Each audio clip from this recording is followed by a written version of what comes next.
In 1997, in a small village in Nigeria, there was a house made of mud bricks and corrugated iron. It wasn't much to look at. One room, dirt floor, a thatch roof that leaked in the rainy season. But to 8-year-old Immaculée, it was a palace.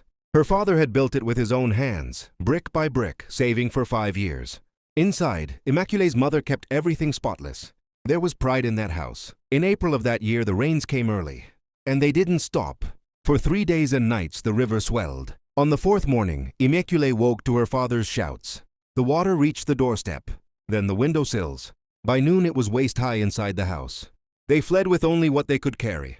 Immaculée grabbed her school bag and her mother's Bible. They watched from the hill as the house groaned, shuddered, and collapsed into the mud. For months, they lived with relatives. 8 people in 2 rooms. Her father worked sunrise to sunset on other people's farms.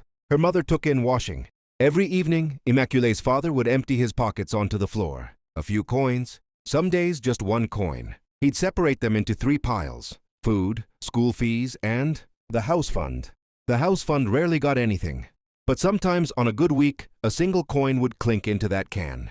1 year passed, then 2. The pile of rubble where their house had been grew weeds. People started saying they should just build a smaller house somewhere else, or give up and move to the city. Then something remarkable happened. Immaculée, now 10, won a scholarship to a better school in the next town. Her prize money, 50,000 naira. She could have bought shoes, a proper school bag, books. Instead, she walked home, placed the envelope in her father's hands, and said, "For the house." That single act changed everything. Neighbors who had watched quietly now offered help. If a child can sacrifice her prize, they said, we can give a day's labor. Every Sunday for a year, people came. They mixed mud. They laid bricks. They sang as they worked. On December 15, 2000, exactly 3 years and 8 months after the flood, they moved back in. It wasn't fancy, but it was stronger. The foundation was deeper. The roof was better. And in the corner of the main room, Immaculée's mother placed the old rusty tin can that had held their hope. Today, Immaculée is a teacher.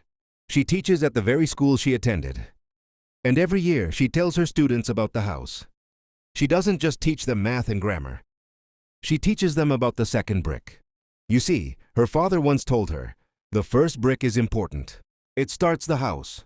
But the second brick is more important. Because when everything has been washed away, and all you have is rubble, the second brick is the one that says you're building again. We all face floods. We all watch things we've built wash away. What matters isn't the collapse. It's the second brick. And who helps you lay it? No matter if we fall, we just need to learn from it and grow stronger.